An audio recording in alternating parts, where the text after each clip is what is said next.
मथुरा के राजमन स्थित SS convent school में रोबोटिक सेमिनार का आयोजन किया गया, जिसमें स्कूली बच्चों ने रोबोटिक प्रणाली की बारीकियों से जानकारी हासिल की। एसएस कॉन्वेंट स्कूल राजवन मथुरा में रोबोटिक सेमिनार का आयोजन गीतांशु गुप्ता के दिशा निर्देश पर किया गया। इसका मुख्य उद्देश्य छोटे बच्चों को रोबोटिक तकनीक से अवगत कराना है। निकट भविष्य में अब विद्यालय में गीतांशु गुप्ता द्वारा रोबोटिक शिक्षा का आयोजन हर हफ्ते आयोजित कराया जाएगा। मथुरा शहर में इस तरह की शिक्षा प्रदान करने वाला ये पहला विद्यालय होगा। ये आयोजन कक्षा 6 से 12वीं तक के छात्र छात्राओं के लिए होगा। अन्य विद्यालय के जो भी छात्र छात्राएं इच्छुक हों इस सेमिनार में भाग ले सकते हैं।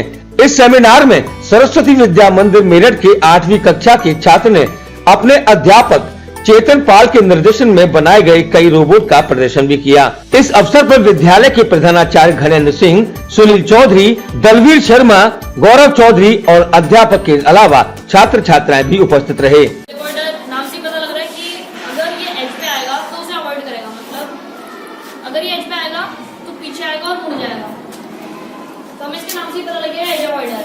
अब सबसे पहले जब हम एक रोबोट बनाते हैं तो हम ध्यान देते हैं कि हमें उसमें क्या क्या कंपोनेंट्स लगाने हैं। रोबोटिक्स में एक मेन चीज रहती है कि हमारे जितने भी रोबोट्स हैं वो हमारी मतलब ह्यूमन बॉडी पे, बायोलॉजी पे बेस्ड होते हैं। तो सबसे पहले मान लीजिए आपके सामने कोई गड्ढा है, आपको कैसे पता चलेगा कि गड्ढा है? आंखों से देखेंगे ना कि गड्ढा है, तो उसके लिए हमने पहले ये सोचा कि इसमें हम आंख तो लगा नहीं सकते, तो आंखों की जगह हम क्या यूज कर सकते हैं, तो उसमें हमने सेंसर्स यूज करे। अब इस सेंसर का नाम है आईआर सेंसर, इंफ्रारेड।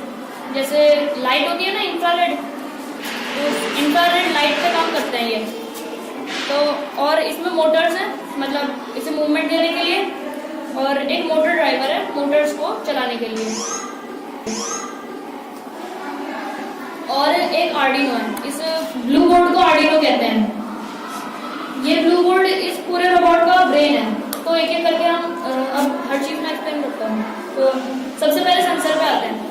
सेंसर पे आपको ये दो एलईडी जैसी चीज दिख रही है ना, ये एलईडी नहीं है, एक होता है फोटोडायोड और एक होता है आईआर रिसीवर। जो हमारा आईआर एलईडी होती है और फोटोडायोड होता है, ये हमारी आईआर एलईडी सेंसर है। इसमें ये दो कंपोनेंट हो गए। अब एक आईआर एलईडी है और एक फोटोडायोड है। हम इसे कह सकते हैं फोटोडायोड, जैसे सूरज इंफ्रारेड रेज एमिट कर रहा है, तो अब हमें ये बनाना है तो सन की जो रेज आ रही है वो कांस्टेंट नहीं है जिससे इसे पता लगे, तो उसके लिए हमने इस पे एक आईआर एलईडी भी लगाई है जो उसे एमिट करेगी। तो आईआर एलईडी एमिट करेगी और जो फोटो डायोड है वो सेंस करेगा कि जैसे मान लीजिए कुछ यहाँ पे मैंने कुछ भेजा, मैंने आईआर इंफ्रारेड रेज भेजी, सामने कुछ है तो वो टकराएगी और वापस आएगी, है ना। उसकी वजह से जो हमारा फोटो डायोड है वो उसे सेंस कर लेगा कि वापस आया, मतलब सामने कुछ है। अब अगर ये टेबल पे रहेगा तो वो रिफ्लेक्ट होके आती रहेगी, जैसे एज पे आएगा तो रिफ्लेक्ट होके नहीं आएगी, नीचे चली जाएगी, क्योंकि इसकी भी एक रेंज होती है। तो इससे ये फोटो डायोड और जो आईआर एलईडी है वो इस काम आते हैं कि हम ये पता कर पाएँ कि आसपास कोई चीज़ है या नहीं। अब ये जो सेंसर है इस पे एक ये ब्लैक सी चिप है, इसे आईसी कहते हैं, इंटीग्रेटेड सर्किट। और इस पे हमें कुछ वो है रेजिस्टेंस दिख रहे हैं, एक पोटेंशियोमीटर है। पोटेंशियोमीटर काम आता है जैसा अभी वो वाला प्रोजेक्ट था जिसमें एलईडी को हम ब्राइट कर रहे थे और धीरे धीरे डिम कर रहे थे, वो जो जिस रेगुलेटर कहते हैं ना, जिसे जो रेगुलेटर होता है वो ये पोटेंशियोमीटर भी रेगुलेटर ही है।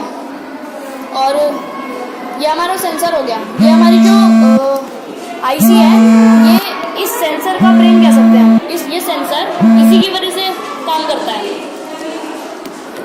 अब हमारे पास आगे हो गई, अब हमारे पास है एक ब्रेडबोर्ड। ब्रेडबोर्ड ज़्यादा कुछ नहीं करता, वो सिर्फ इस काम आता है कि हम मान लीजिए हमने पॉजिटिव सप्लाई दी तो एक पूरी रेल को ये पॉजिटिव कर देता है, जिसकी वजह से हमें पावर मिल जाती है बिना ज़्यादा उसके, मतलब बिना, अगर हमारे पास ज़्यादा पावर के लिए जगह नहीं है, मतलब एक बैटरी है तो उसमें एक ही पॉजिटिव वायर होगा। जो हमारा आईआर सेंसर है इसकी जो आईसी है उसका नाम है LM358। अलग अलग आईसीज होती हैं, ये वाली जो आईसी हमने IR सेंसर में यूज़ करी है, इसका नाम LM358 है। और इंटरनल सर्विस में बता दें कितने पेन होते हैं क्या? ये एक 8 पिन आईसी है। इसमें मेनली जो ये आईसी है, ये इस तरीके से काम करेगी कि दो वोल्टेज होती हैं, एक इन्वर्टिंग वोल्टेज और एक नॉन इन्वर्टिंग वोल्टेज। जो नॉन इन्वर्टिंग वोल्टेज है, अगर वो इन्वर्टिंग वोल्टेज से ज़्यादा होती है तो जो हमारा आउटपुट पिन होता है उस पर पावर आती है, जिसकी वजह से पावर आने की वजह से एक तो एलईडी हाई होती है। जैसे आपने देखा होगा, जब ये इस पे था तो एलईडी हाई थी, जब कोने पे आ गया तो एलईडी लो हो गई। मतलब जब एलईडी जल रही थी, हाई का मतलब ऑन, लो का मतलब लो। तो समझते हो? अब जब हमारा सेंसर कुछ देख रहा है तो मतलब टेबल है अभी, तो हमारी मोटर्स हाई रहती है, मतलब मोटर्स चलती रहती हैं। तो अभी दोनों के सामने कुछ है तो मोटर्स चल रही हैं। मान लो एक के सामने से भी जो टेबल है वो हट जाती है, तो एकदम से डाटा जाता है आर्डिनो के पास कि ये वाला सेंसर लो हो गया, मतलब इसके सामने से कुछ हट गया। तो रोबोट को हमने इस तरीके से प्रोग्राम करा है कि तब वो पीछे हटे और अपना रास्ता बदल के उससे अपोजिट डायरेक्शन में चल के आगे चला जाए, ताकि वो टेबल पे ही रहे। मतलब जब भी आ जाएगा वो उठ जाएगा। अब ये है हमारा मोटर ड्राइवर।